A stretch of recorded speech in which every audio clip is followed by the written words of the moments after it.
welcome back to another video here at ScrubGames, and today we have another of our deck profiles. This time going over the red Beerus deck, and as we've been doing, we go over each of the leaders from the star deck and the main set, so that way you can have a base list for all the leaders. So if you're looking to try out anyone, you can have a point in the start up, and then you can always take it as a base list and amend it as you go to more like suit you, and your change up the card choices to how it fits you.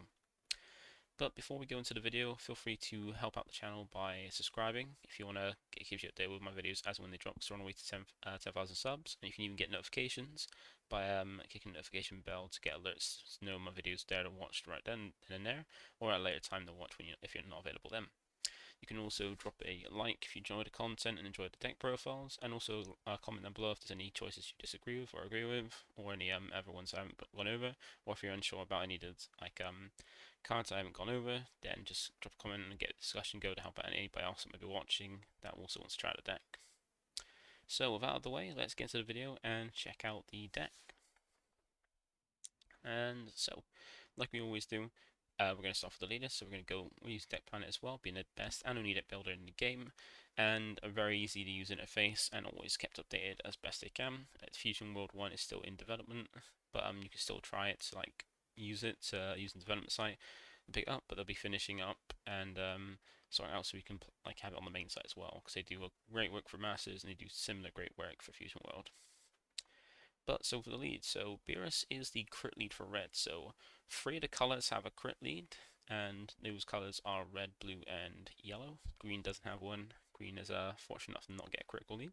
And what I mean by a crit lead is that most of the leads, when they attack, they got like a when attacking effect where they draw one card, and they usually have it on the front and the back. But for Beerus, he's one of the crit leads where they don't have that. Instead, they have the keyword critical, meaning that when it does damage, that life is placed in the drop rather than going to the opponent's hand. And along with that, because otherwise, if you just got 15k crit lead, that's easily out comboable by any combo going just 5k more. So it's got a permanent as well, where during your turn, it gains 5k power. So that means that you're swinging for 25k crit, which means you can still be comboed out, but your opponent has to combo at 10k and they're not gaining anything. Well, you're not getting anything, but also you're not gaining any cards. So one of the things with crit leads is that while you're swinging at your opponent and not gaining any cards, because you're not drawing a card when you swing, you're at least denying your opponent resources where either comboing out or that life is not going to the hand, so either losing the life to the drop, or they're comboing out and they have to come out at least a 10k, which sometimes is a card that they don't want to, and if they keep in the better cards in hand, they're all 5ks, meaning they might either take it or combo out, losing cards they don't want to combo. That means they don't really gain cards if you're swinging a draw lead into a lead. You're gonna get any card, but they're gonna get any cards, so they're on the way closer to awakening to get a better effect. And also, you're giving them more cards to be able to choose what they want to charge, stuff like that, helping them have a better time, basically progressing through the turns. But with a crit lead, you deny them resources, and sometimes you can have the luck hitting super combos off life, which means that they're down 1 of their 4. And that's what Beerus does. So nothing special, just crit lead, which isn't great, but some crit leads have a good time. And Beerus probably being the second best of the crit leads, considering its color. But then because of its color, it's not amazing because red really lacks the draw power. But once we go over the list, you'll understand why it seems alright. But it's more of a control deck for Beerus. And just like most of the leads, it's got an awaken where when you rise to 4 or less, you draw 1 card and flip us over. So you're going to gain cards, so you have to go just half your life, go from 8 to 4 to be able to awaken and draw a card.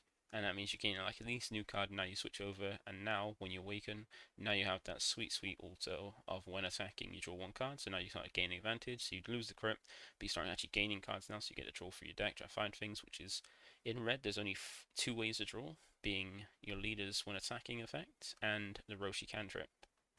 So not much draw. You got some searchers, but then they could be quite costly, or take up a majority of turn, not be useful in some situations. But yeah, just draw is limited to 2 cards. That's quite off-putting for myself, but I just might like it. And Beerus has a really nice effect to help control boards, where it's an activated main where once per turn you can choose one of your opponent's battle cards and it gets minus 10k power for the turn. That's really handy, just making something 10k less powerful that can kill anything by game mechanic. That's 10k or less, or anything higher. It makes it easier to swing into or kill it by effects and stuff like that. So it's a very handy effect. Just any problem is trying to awaken into it. And sometimes you don't. And the good thing about this with the crit is you don't have to You don't really have to awaken quickly with this lead. You can awaken slowly just to keep control with the crit and stuff like that. Because you're still, even with the awaken at 20k, you're still pushing a to meet their power. So you still got a combo, so you're still losing cards rather than just like gaining free cards like if you were a draw lead. But yeah, in this one you don't have to awaken as like really quickly, but once you awaken, you don't have an easy time managing board. And managing boards is the game in the game in the first set, so that's quite makes it a good beneficial leader when you get to awakened. So that's a leader, so doesn't gain you many cards until you awaken, and but it does provide some control. And then when you awaken, you do have a really good control effect to control the board by reducing power. Because that's the aim of the red's like identity is power reduction. So going over the deck, so we've got the first two cards being the Roshi Self Awakener and the Assemble Representative of Universe 7. So Universe 7 one's a lot nicer, and it goes better with Roshi because Roshi's Self Awakener, we're using its effect to take a life, to then, well, taking a life as a costly effect, to then make it so during your turn, yeah, the next extra you'd use from your hand is reduced by one red. And remember, it only reduces by you can't really stack it at the moment in this game because if you want to stack it, you need to be able to reduce a card by 2 specific red. But where all extras for red have like just one specified, you can only really use one Roshi to reduce it, so you'll be aware of that. But Roshi is a really nice one to help you awaken because it's just a 1 cost card that comes down to help you awaken, and it's a 10k combo, so we got that 4 because you want your cards to awaken so you can awaken on your own time.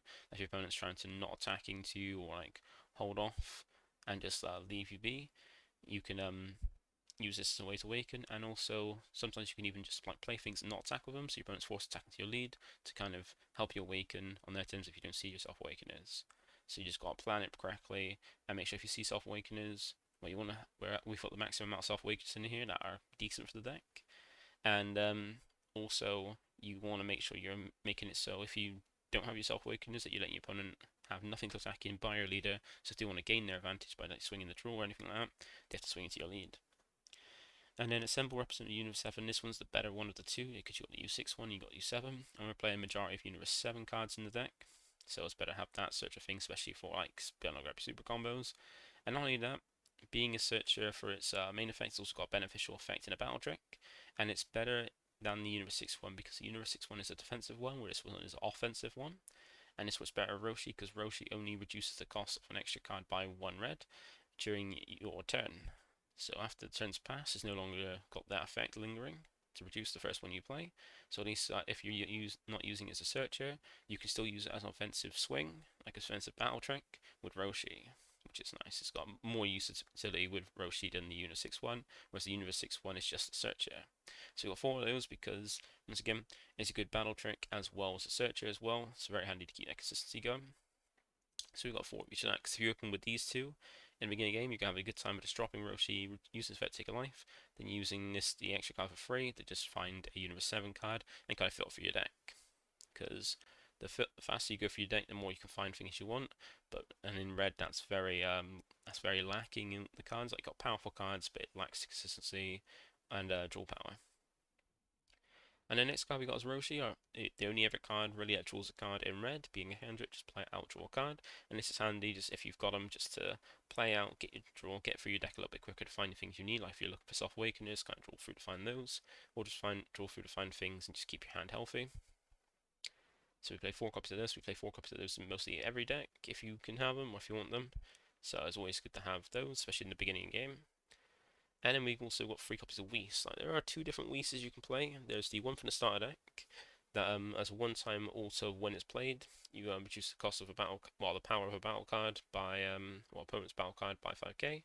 And then you got this Whis being one from the main set, being activate main once per turn, choose up to one of your opponent's battle cards and minus by 5k power for the turn. So you got the starter deck one that is a one-time use, and this one that's just like a every turn use. And you might think this one's better because every time use, where the other one's a one-time use, but the difference is comes in the power to stats. And that is because this one is a 10k power, but 5k combo, whereas the one-time use one is only 5k power, but 10k combo. So it depends with those two, what you prefer. If you prefer the one-time use because of the combo power, and then the one-time use being nice, or this one being a constant use but only having 5k power. Now we play 3 of these because we're trying to like make it so we always want to keep any deck down to 60 because at the moment in the first set, there's no reason to go over 50 cards. There's no reason to go over 50 cards. If you go over 50 and start putting more cards in, you reduce the consistency of your deck. So you want to keep it as close to 50 as possible to keep that consistency going, especially in red, which has a lack of draw and search. So we want this because it's a nice way to have just every turn, if you put it with your leader's ability, just be able to every turn reduce something by 15k. It's very handy to either kill something at 15k or less, or just make it easier to swing into and get rid of, which is very nice, or help with some of your board clears. And then we've got our Eversoft Awakener, ever a good one that's really handy, more consistent than not like a one-time use, and that is Hit, being an SR. So this one is our Eversoft Awakener because it's a 2 cost 20k, so pretty decent stats. 2 cost 20k like skill stats, only 5k combo, so this is where like red kind of struggles as well with the lack of combo power, being either it's 5 or 0. But you have to worry about that because you don't be putting combo in offensively, because you'll be using power to reduce things on board to swing, and you swing at lead and like just base power. And it's a nice effect because it's a net 1 attacking. You add up to 1 card from your left to your hand, so that's a bit soft awakening there. And then also, you choose up to 1 of your opponent's battle cards and reduce it by 5k power for the turn. Now, for an SR, this is pretty lackluster. Reducing a card by 5k isn't that much. Like the power reduction in the first set Fusion World is quite lackluster compared to Masters. Like it's reducing by very small amounts, and it's not the that's not the best like for what you would expect from SR, but still it's nice, helpful self-awakening, low cost, decent power. So it's a very nice one, and it's just the longer it survives, the more it can help you reduce the power a little bit to help like in tandem with the leads effect and other effects as well. And also is another way to help you awaken as well. So you can select swing into board while helping you awaken to get to your side if you want to. If you want to, however, get to the awaken side quicker, you can use this. So we play 4 of this, 4 of Roshi to help us have like the maximum multi-use awakening tools to help us make sure we can control our awakening. Because being held off with this lead from awakening, if your opponent just holds off and just leaves you to be low, like you don't draw any cards, so you're like stuck with what you have. And if you didn't open very well, you mulliganed and like from a bad hand to a just as bad hand or worse hand, you're gonna have trouble. So you want to make sure you've got like those awakening tools to help you out. So you've got 4 copies of Hit, and then we've got 4 copies of the promo Goku. So this is the like I think from the celebrations. It's a promo Goku. So it's a 2 cost 20k, so good stats just like Hit. 5k combos, well, like same stats as Hit. But then its effect is when attacking, you choose up to 1 of your opponent's battle cards with 10k power or less and KO it. Now this is really good when in tandem with some of the power reduction that red has, because if you like say you have a 20k on your opponent's board and you use your leader's effect to minus it from 20k to 10k and then swing with this, you don't have to swing at the battle card, you swing at anything else and then automatically just KO that card because it's in power. So having the whole identity of red and like the benefits of the lead reducing power to control the board, you can also use cards like this Goku to help manage the board without needing attack into it, giving you a little bit of peace of mind and more like better sequencing. Because being able to like the problem the thing with attacking is like it's sometimes you need like effects to get rid of cards, and sometimes you just swing into cards. Like if you swing in same power to same power, you at least opponent's either letting it die, or they're comboing out a card to defend it, which most of the time is a lot easier to defend a card by combo most of the time than it's by effects. Effects to like make sure to get rid of them, whereas battle your opponent's got a chance to kind of defend it by comboing out. So having this as a way to not worry about like attacking your opponent's board and just attacking into their lead, to kind of like push for game, while also clearing their board by effects is very handy. So you've got 4 copies of this because it's a very handy card and good in conjunction with the lead. And then next we've got a Gohan, another way to kind of help out with this as well, and kind of like goes pretty well with if you've got this the 2-drop Goku out the turn before. And once again, you'll see the lack, like the low power in this deck is where you've got Roshi being a 10k and the rest so far have been 5k, so quite low combo power. But remember there's some kind of differences you can have, like the Whis you can switch off the one-time use one to have a bit more combo power if you need be. And Gohan is a nice one because it's like it can help with a board wipe. It's like a board wipe for cantrips and like weenies, which is quite nice. And really, once again, goes in tandem with your lead to kind of help manage the board a little bit easier. Because when it comes down, it's got an on play where choose all your opponent's battle cards minus them by 10k power for the turn. That's all your opponent's battle cards. I mean, it's a wide one, so if your opponent's got any cantrips or cards at 10k or less, that's going to get wiped out instantly. And then anything that does survive, you can start swinging to it a little bit easier to get rid of it. And also using your lead to kind of help with even like bigger things to reduce them down as well, kind of make them easier to swing into, or kill. So Golem's a really nice one, and we run 3 copies of those because it's got limited combo power, and also there's lack of draw, but it's also searchable with the extra card, and it's not too bad because it's 20k at least threatening lead. Then we've got 4 copies of the SR Gohan from the starter deck. So once again, another 5k combo, but this one's a 4 cost 25k power, so a bit more power, but adds into the whole thing with the theme of the deck being reducing power to kind of manage boards a little bit easier, because it's a 4 cost, so a bit dearer, but it's got critical, so it means when it does damage to a leader, they don't add it to hand, they add it to drop, so you're kind of like forcing it. So in these situations with this, your opponent's going to always want to combo out of crit swings because they're afraid of losing the cards. Sometimes they might take it, like when they're at higher life, they might just take it.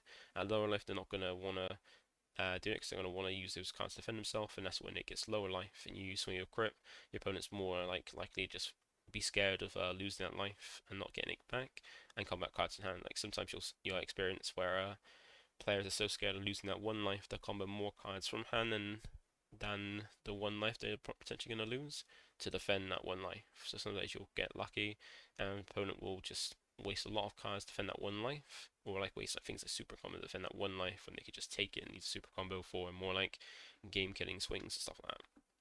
They have 4 copies of this because it's very nice because yeah, it's got a critical which you can drop from early turn 4, and it's got a 1 attack. You can choose a 20 opponent's battle cards. It gets minus 10k power for the turn, so adds for the lead to kind of help manage your board, like minus things down to make it easier to swing over or just remove them outright. And the longer this stays, the more it can get that effect every turn, which is very, very beneficial. And being a high power means you can defend it a little bit easier, and longer sticks around, the better you get because you get more crit swings your opponent's lead, and also you get more managing your opponent's board by reduction effects. So now we're going to go into some more, we're going on curve as well, we're going to like the bigger things if you go on, so it's just going to be bigger and bigger, and then some text at the end. So next one we've got is the secret rare, being the Son Goku, and this is like the alternate art. And this one's a really handy one. It goes better, I feel, in this deck than it is in the U7 deck because it goes more with the theme of Beerus. Like, it's got no combat power, so it is going to be very bad defensively, but it's a decent power that comes down as early as your 4th turn, and or third turn if you go in second, and it helps manage the board and also kind of like push damage while controlling the board. Because it's got 2 effects. First one being on play, well, when you could play it out, you could choose one of your opponent's battle cards minus 15k. Now, it isn't much for a secret rare, but still a good amount. Minus 15k is still pretty decent. If you combine it with Leader's effect, you're minusing something by 25k for the turn to either kill it or make something really big or really small so you can run over it. And if you can run over it with this, that's very beneficial because there's ever also when this card KOs an opponent's battle card, then, well, yeah, if it KOs opponent's battle card, then you get to deal 1 damage to your opponent. So that means if your opponent's like on quite low life, like on 1 life, your opponent's got a very small battle card, like a 20k battle card, you can drop this, minus it by 15k, and swing into a battle card, put everything into it, and now they either have to combo out to defend this battle card, which is lower than your leader now, potentially for like, yeah, it's like 5k, and if the damage goes through and they can't combo it, you just still win the game from that way. So it's like a nice little way to win the game, where like controlling board and also dealing damage to your opponent, which would be very, very nice.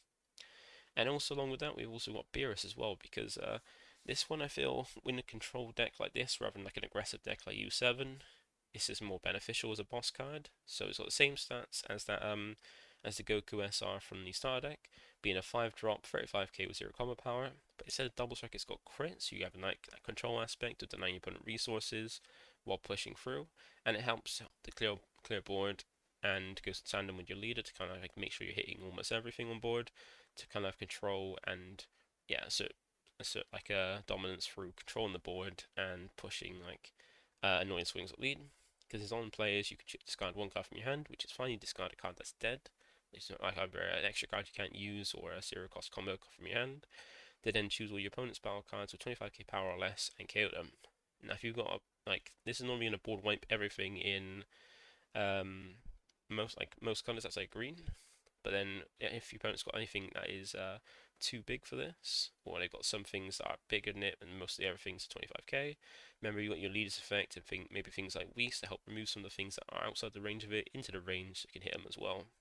Like if you got like, and even then, if you've got like the Whis and you got going for the turn before and you got lead and your opponent's got quite a big board, you can like use some of the effects, reduce some of the powers of stuff, and then drop this to wipe their board and have a nicer time as well. Because then you could be swinging at your opponent's lead to push damage through to kind of try and win the game, while also reducing the board in little increments, and then Beerus comes down and finishes off the rest, while also swinging as 35k as well. So we play 3 of each of these SR secret rare here, because they have no combo power. But remember, if you see them early enough, you can just charge them. But then later on, you want to kind of see them. So we run 3 copies of each, because that means we won't be sworn. Like 3 copies is like if you look at it from like a copies perspective, if you've got 4 copies of card, you're more likely this cards that you want to see, and you want to see multiple of them. Like if you want to see multiple your like Self Awakeners and your cards that kind of have, like you go on that puts crit quite early and minus the board, and like Self Awakeners and cantrips. But cards that you want for 3 copies of, they're more cards that you'd also want to see, but you don't want to see multiple copies of. So you kind of want to see early in the game, but you don't want to see multiple copies of. So having 3 of this UI Goku and Beerus means you'll see them when you see them like early as possible, but you won't hopefully see multiple copies of them that kind of clog up your hand. And then we got Super Combo. Of course, we've gone for the U7 one because, once again, the only thing that's not really searchable from these cards so far is the hit.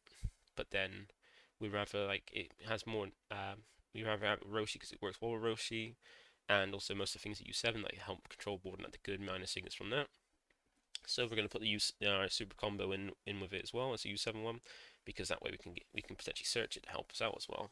And remember, Super Combos is something you want to have 4 copies in all your decks, because it's just a great defensive tool, and it's not the same as in Masters, but it's still a good one because while it's most cards like itself can combo offensively for 10k, it can combo defensively as 1 card for 20k. So rather than using more couple cards, the combo 20k to get out of something, this card does it in 1, which helps you with card economy. And then for the next ones, we have 3 of the Krillin. So this is where we come and get some tech choices that have a bit more combo power. So if you thought like it's lacking, it's got like loads of 5Ks, some 0 costs, and like one or yeah, just one 10K. Well, we've got a fair few more, so don't worry that the combo power is not going to completely lack. But we've got Krillin here, which is a 4 cost 15K, so it's quite costly compared to its power, but it's got a very nice effect. Or when attacking, you can choose it to one of your opponent's battle cards, and it gets minus 20k power for the turn. So it's really like 20k is a huge amount, and that can help. Like something 30k, you can just minus down by Beerus, or even if you've got some opponents got something 35, if you've got Whis on board, you just Whis minus, leader minus, play a Krillin, swing with it. That's down by 35k. 35k in one thing, and you've still got the battle card around. And at least if you didn't play it, it's still 10k. And we've got it down as 3 copies because you want to see it, but you don't want to see multiple copies early because you can't replay them, but they're good for combo power. Then we've got 3 Frost. You've got to have Frost because the Ginyu Archetype is something you can spam in every yellow deck, and it's strong if you keep it unchecked. It's gonna just hammer you down and get loads of swing in, especially with Ginyu if they like swarm a board, which they can easily do. And then swing with it all and restand it, swing again. You're gonna have to use a lot of cards to defend it, and since red doesn't really draw much, you're not gonna have enough combat power to deal with it. But luckily, you've got a built-in card in the color to help deal with it by just playing it out, while yellow has lacquer removal to get out. So at the very least, it's there as a way to like hold back yellow to not let them kill you very easily, but also being 10k comboed if against any other color to help defend in combo power offensively or defensively. So you play 3 copies because we want to see it if we see it against yellow, but if you see it against any other color, you can have it as a charge or a combat power card. Now that's all the battle cards. Now we've got some extra cards to help control, and these are more like board control ones. We've got God Kamehameha for like a good way to kind of clear big things for cheap, because you don't want to spend too much energy clearing big things. You want to kind of clear them quite easily with and cost effectively. So God Kamehameha is a really good one. So if you have no power cards on board, it's got permanent where it reduces by 1 if you've got no board.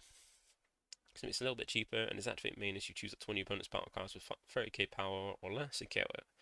So if your opponent's got a big thing on board and you want to it's going to cost like take up a lot of power to actually get rid of it, you got God Kamehameha to allow you to just reduce it by with Beerus, so it goes if it's higher than 30 down to 30, like down to 30 or less, and then get with this.